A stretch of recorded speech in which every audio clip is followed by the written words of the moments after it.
Thanks for joining us on Arirang News. I'm Kim Dami in Seoul. South Korea's industrial production in August rebounded for the first time in 4 months on the back of strong retail sales in strong auto and semiconductor industries. The number of self-employed people here in South Korea this year dropped to below 20% for the first time in 60 years, marking a significant shift in the country's demographics. Israel continues to expand its offensive in Lebanon, now having bombed Beirut in its first attack on the Lebanese capital outside the southern suburbs since the beginning of its expanded offensive. Good news for South Korea's industrial production. The manufacturing sector is surging, driven by strong growth in the automotive and semiconductor industries. Consumer spending also showed recovery, with retail sales showing the biggest increase in a year and a half. Our Moon Hae-ryun starts us off. South Korea's industrial production rose for the first time in 4 months, reflecting a rise in consumption and booming auto and semiconductor industries. According to data from Statistics Korea on Monday, industrial production increased by 1.2% in August compared to the month before. This marks a turnaround after 3 consecutive months of decline, with falls seen in May, June and July. The rebound was primarily driven by a 4.1% increase in manufacturing output, while production in sectors such as telecommunications and broadcasting equipment declined by more than 7%. The automotive sector saw a significant 22.7% increase, and semiconductors rose by 6%. The reason behind the large jump in auto production has been attributed to the base effect of low production the month before. Auto production in July was low due to labor strikes on auto parts companies and facility construction. The surge was high due to the resulting large base effect. The service sector also continued its upward trend, expanding 0.2% month-on-month for the 3rd consecutive month. Notably, industries closely linked to domestic demand such as accommodation and food services and wholesale and retail trade showed a marked increase. Retail sales, a key indicator of consumer spending, jumped 1.7%, marking the highest growth rate since February 2023. This follows a volatile pattern of decline in April and May, a rebound in June and another dip in July. While sales of semi-durable goods like shoes and bags decreased by 0.9%, non-durable goods such as food and beverages and durable goods like passenger cars saw increases of 2.7% and 1.2% respectively. However, the data also revealed a slowdown in investment. Facility investment declined by 5.4% month-on-month, primarily due to decreases in investment in transportation equipment and machinery. Construction activities also contracted by 1.2%. Moon Hae-ryun, Arirang News. South Korea has seen a sharp decline in the percentage of the workforce that is self-employed. The figure dropped below 20% for the first time since related data was collected. Lee Soo-jin has more. The share of self-employed individuals in South Korea's workforce has fallen below the 20% level for the first time. According to Statistics Korea on Monday, based on monthly average figures from January to August this year, there were 5.6 million self-employed individuals. That's 19.7% of the total employed population, the first time that figure has dropped below 20% since related data was first collected in 1963. And these figures are unlikely to see much change with only a couple of months left in the year. The share of self-employed individuals has been seeing a downward trend since first recording 37.2% in 1963, and then falling below the 30% mark in 1989, and narrowly avoiding falling below 20% last year. This has led to the share of non-wage workers, which includes self-employed and people working their family business, falling to a record low of 22.8% this year, nearly 1/3 of the 68.5% recorded in 1963. The proportion of people working in their family business came to 3.1% out of the total employed this year. But the share of non-wage workers still remains relatively high compared to the rest of the OECD.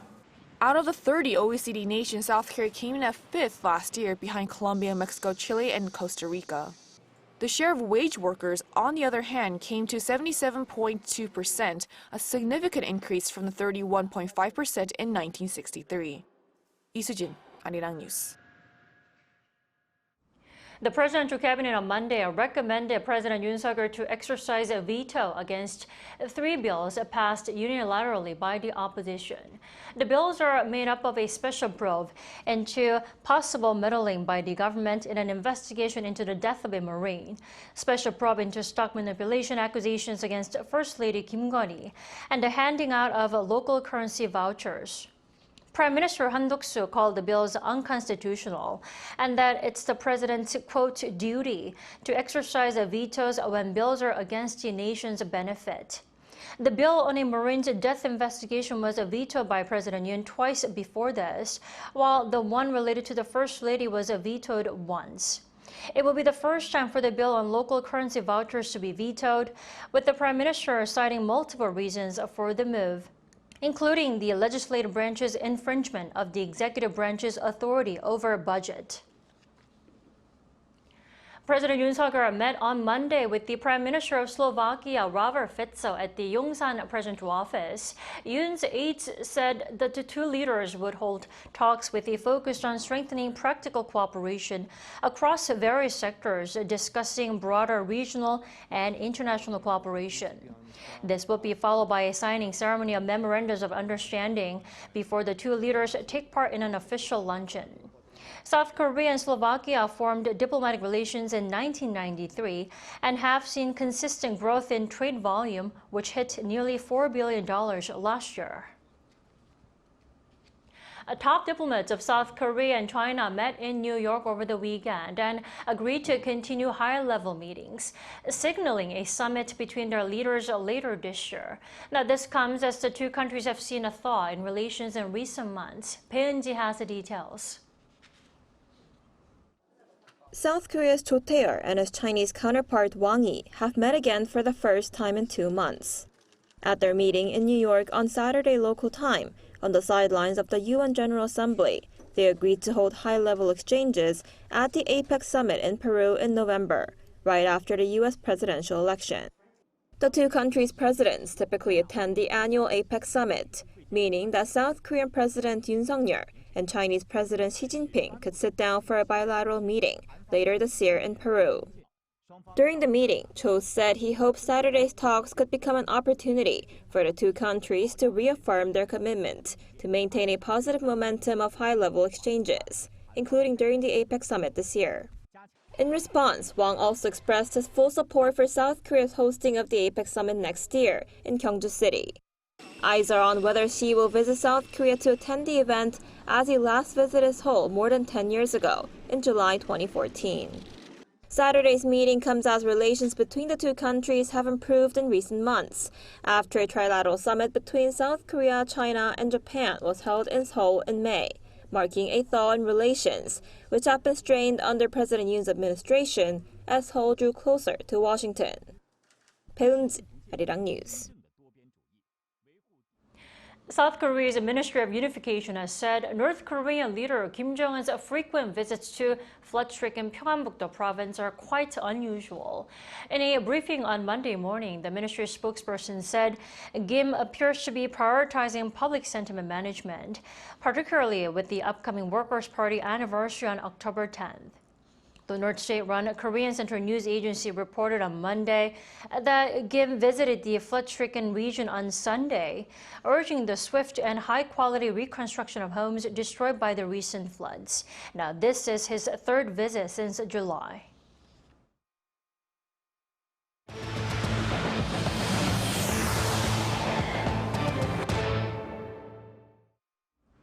For the first time in the recent fighting between Israel and Lebanese military group Hezbollah, Israeli military launched its attack within the capital part of Beirut, the capital of Lebanon.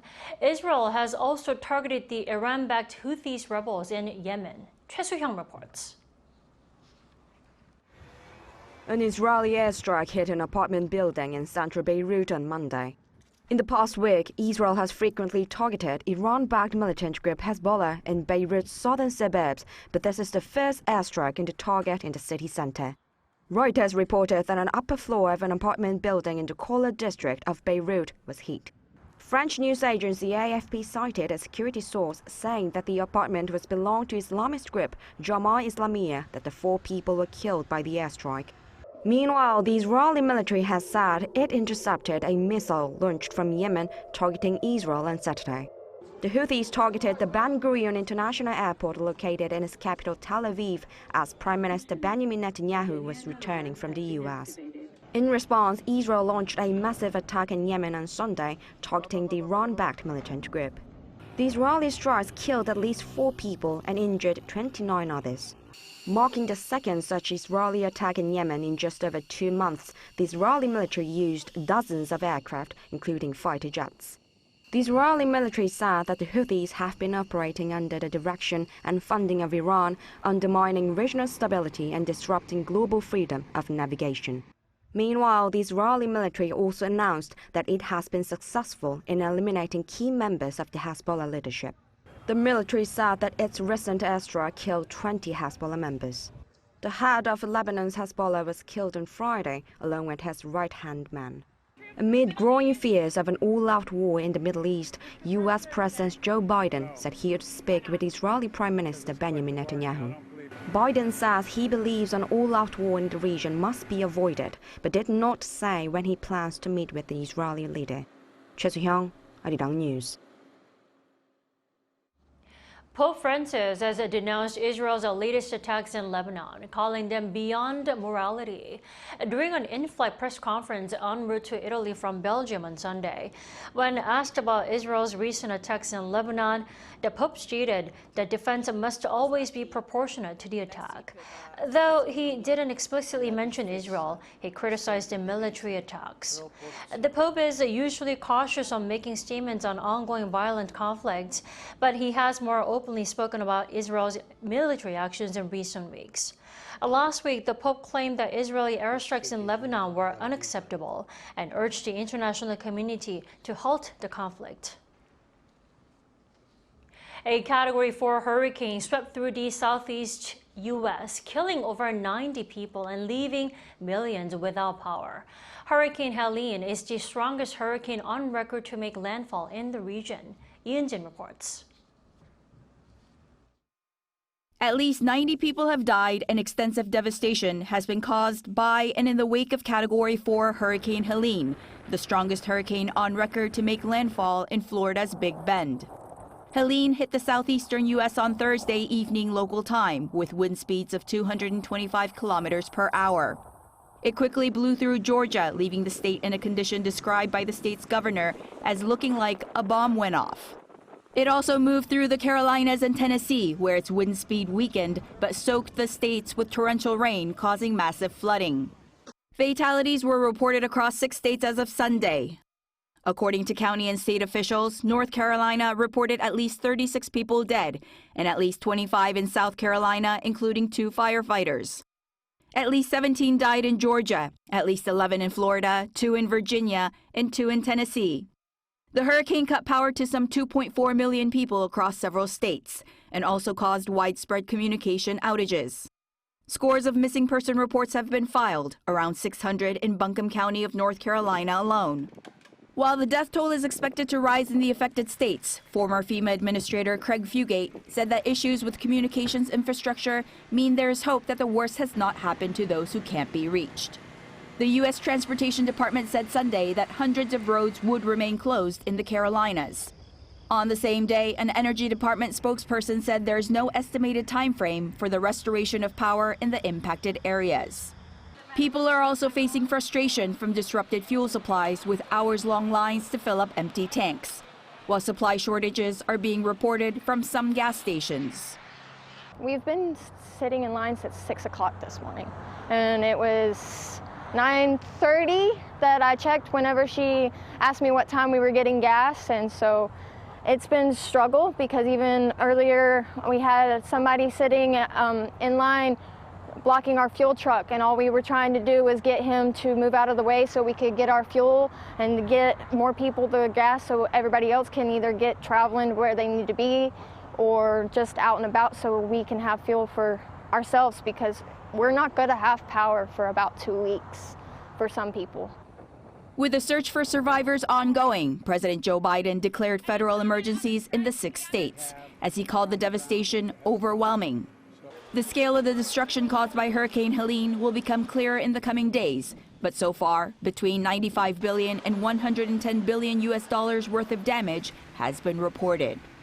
Yoon-Xi, Arirang News. October 2nd, this Wednesday, is Senior Citizens Day here in Korea. As the country's aging population means seniors make up a larger portion of society, more of them are rejoining the workforce. An Sung-jin has this report. In South Korea's aging society, more of the elderly population are looking to get back into the workforce. But what is driving this age group back into the job market? I'm sure it's for the money. I don't know about it now, but us old people didn't have a proper pension system. So as long as you are healthy, it's nice to move around a bit. I think the first is for financial reasons, and the second is that I don't want to be a burden to my children. Even after working for more than 40 years, the national pension that I receive is not enough. So since I have the energy left to work, I think I'll work for the next 5 to 6 years. This is why so many elderly people are still working. Recent data from Statistics Korea shows that the main reason those aged 65 to 79 re-enter the workforce is to earn living expenses, followed by the desire to stay active and find joy from work. Data from the Ministry of SMEs and Startups indicates that a record number of people aged 60 and older are in employment. They account for more than 22% of the total workforce. The Seoul Senior Employment Support Center helps them prepare for a second career.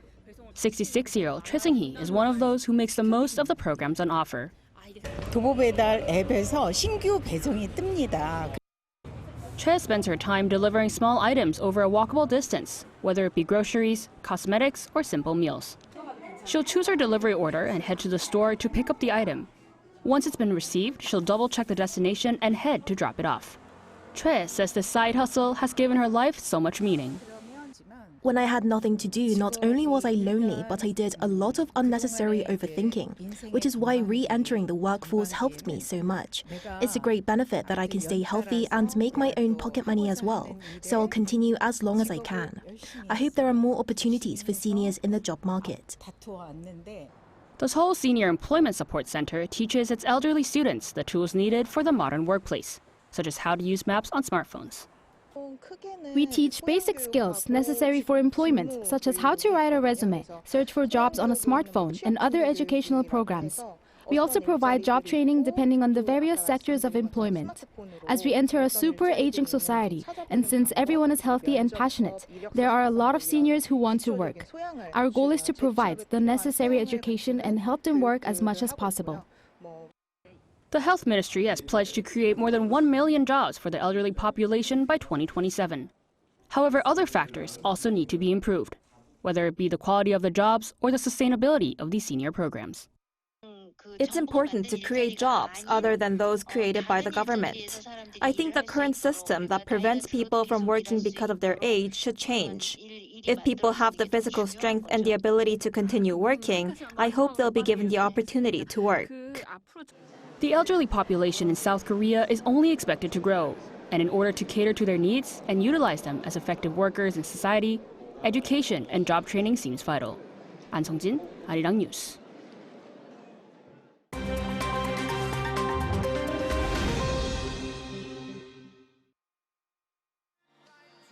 Let's take a look at the latest news in the world now. Republican presidential nominee and former U.S. President Donald Trump stepped up his personal attacks on his Democratic rival Kamala Harris, saying at a rally in Pennsylvania that she was born mentally impaired and should be impeached and prosecuted. Crooked Joe Biden became mentally impaired, sad. But lying Kamala Harris, honestly, I believe she was born that way. There's something wrong with Kamala, and I just don't know what it is, but there is definitely something missing. And you know what? Everybody knows it.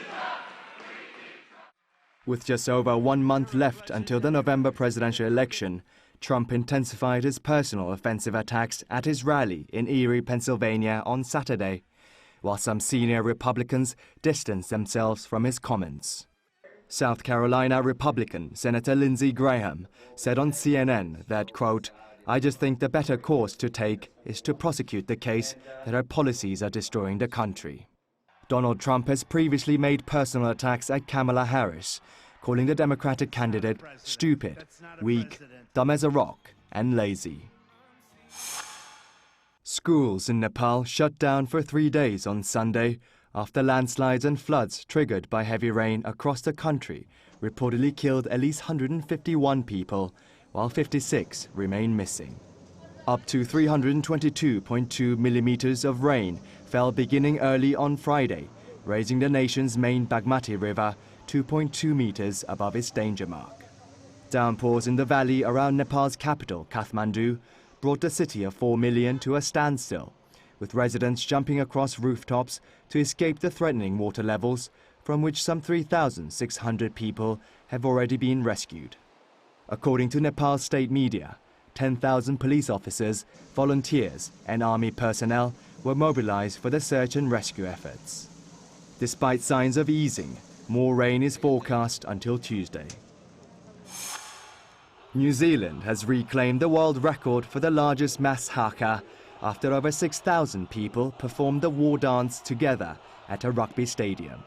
Haka was made famous by New Zealand's All Blacks rugby team, who perform it immediately before their matches.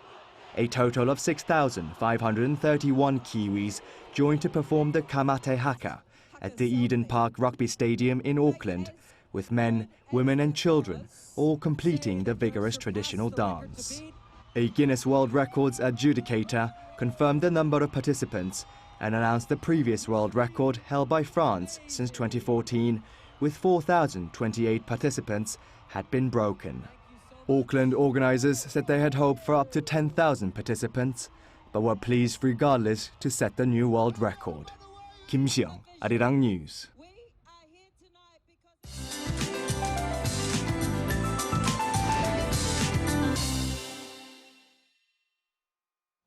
Good afternoon. The last day of September is wrapping up with a summer-like afternoon with a big rise in highs from the breezy morning.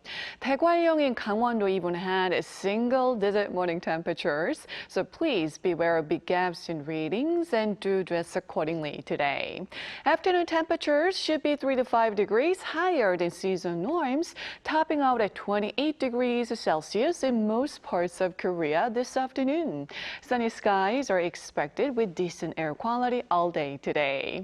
Then tomorrow, Armed Forces Day, we're expecting light showers in many regions, which will bring an autumn chill to the country. And Seoul is forecast to wake up to a low of 11 degrees on Wednesday morning. Meanwhile, Typhoon Krathon is traveling along Taiwan's south coast. It could shift course towards South Korea, which could impact Korea later in the week. And as we have frequent holidays this week, please keep an eye on the latest weather forecast. Well, that's Korea for you, and here's a look at the international weather conditions.